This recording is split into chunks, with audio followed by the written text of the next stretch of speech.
Welcome to 1000 Days Sober YouTube videos. My name is Lee Davey. I am not an alcoholic. I refuse to be anonymous. I am someone that doesn't drink alcohol. I spend every waking moment of my life helping other people do the same, like right now. Now, I have a 3-year-old daughter and a 19-year-old son. So I've spent a lot of time in these last 2 decades watching Disney shows, okay? And Beauty and the Beast, right up there. My daughter has the dress, she has the dolls. Yeah, man. I have watched that movie so many times, right? And there's a lesson in there that I want to impart upon you, okay? So there is this protagonist, Belle, in the Beauty and the Beast. If you've never seen it before, she's this woman who lives in this town called Villeneuve. Villeneuve. That's my French accent there, not a very good one.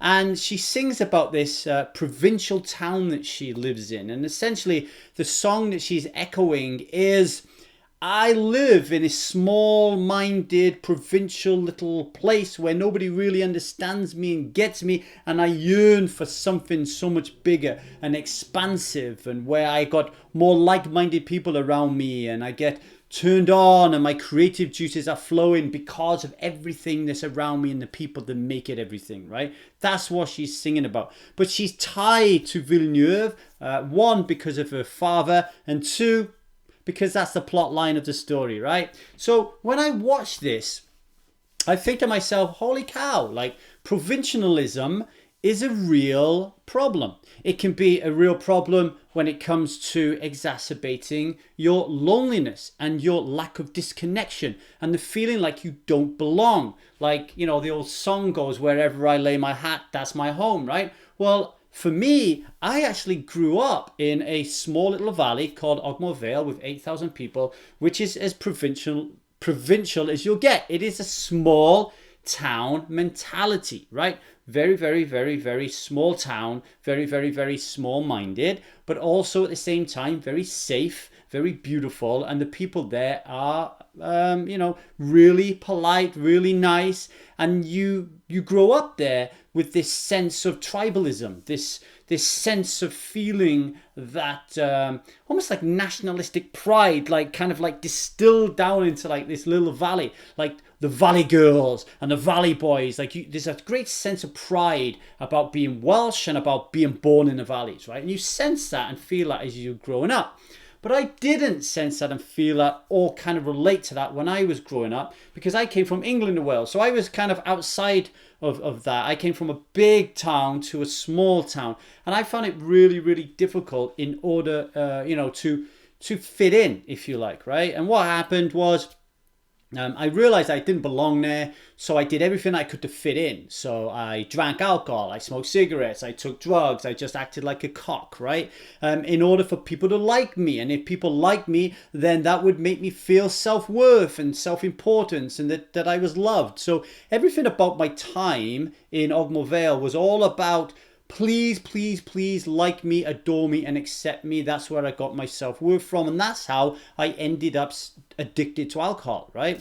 Now, there's two things about that, right? One is when you live in a small provincial town, whether that be Ogmore Vale or a fake one like Villeneuve, you will become, or you're likelier to become, a part of their customs and their traditions. And in Ogmore Vale, a custom and a tradition of living there is as soon as you are able to, as soon as your parents allow you to, you should drink copious amounts of alcohol. For me, that was 14 years of age. I remember 14 years of age being in a bathtub with puke all over me, with my girlfriend's grandmother trying to strip me off and clean me. And then I woke up in the middle of a football field the next morning. I'm 14 years of age, right? And that was normal, right? That was normal. And the youth rugby culture and drinking pints and being a man and all this kind of stuff, it's just normal there, right? So there's this aspect of provincialism which I feel can really feed into, or certainly my experience, feed into this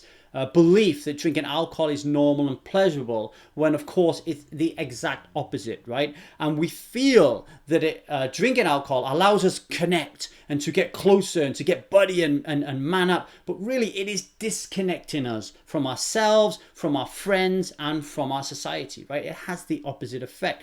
So there's that part to think about. The other part to think about, which is linked to that, is how living in a small provincial town actually makes you very close-minded. It blocks off the rest of the world. You think that this is your world, right? And you get into cultivation theory. You just end up watching TV, listening to reading the paper as it drops on your front doorstep, and that is the world, right? That is what goes on. Like the people who are just doing whatever they're doing down the road, that's the world. The local pub, that is the world.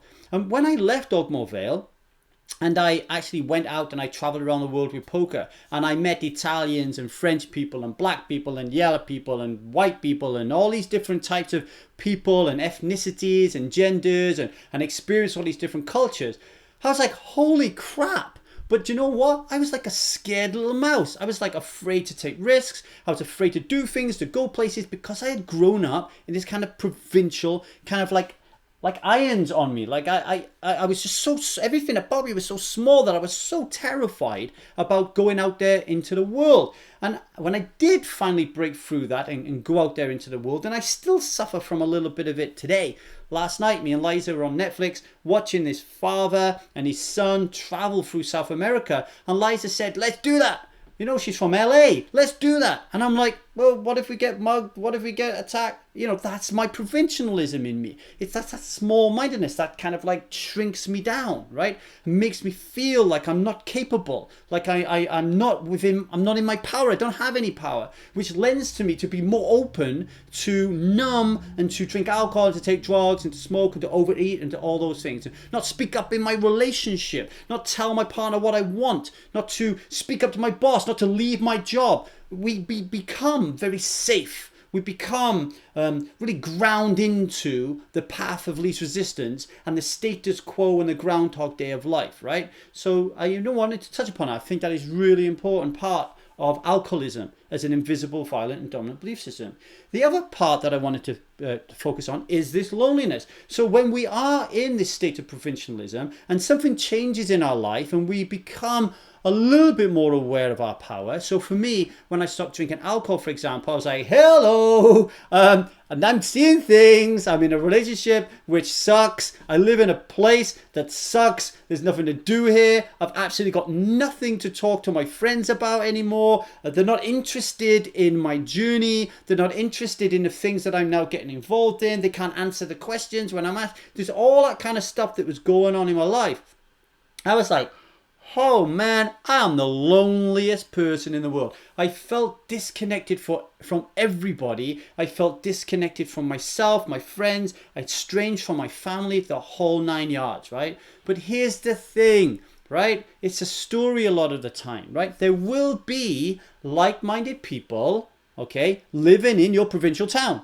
You just haven't found them yet. You haven't stumbled across them yet because you're probably not used to being you yet. You haven't developed that confidence to take off that mask and go, hello everybody, Ching has left the building, Lee Davey has stepped in. You might not have done that yet. So if you haven't done that yet, how are people who are like you going to be attracted to you? So you need to first become at peace with yourself, learn to know and understand and love yourself, and then put that out there for other people to look at it and go, oh, I want to be friends with that guy. I want to be in love with that guy. I want to sleep with that guy. I want to go and play football or have a cup of coffee with that guy, right?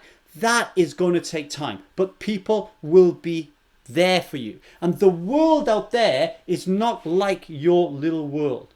There are billions of people out there just like you, okay? Just like you. But for the moment, until you get out there and you develop the confidence and the courage, free of alcohol, because you ditch that alcohol and you get that confidence, you get that courage. You think you drink alcohol and it gives you confidence and courage? Bullshit. It eats away at your confidence. It eats away at your courage. But once you get rid of it, boom, kick it down the road, boom, edit down the road, and you don't have alcohol anymore, you start to get confident, you start to get brave, you start to get courageous, you start to venture out there, and you meet these people who are just like you, right? And all of a sudden, you feel like you're part of something, you feel like you belong, you feel in love, you feel intimate, you feel connected. Why on earth would you want to drink alcohol? Why on earth would you want to put a poisonous substance that kills 3.3 million people a year and destroys so much in life into your body when you feel like that?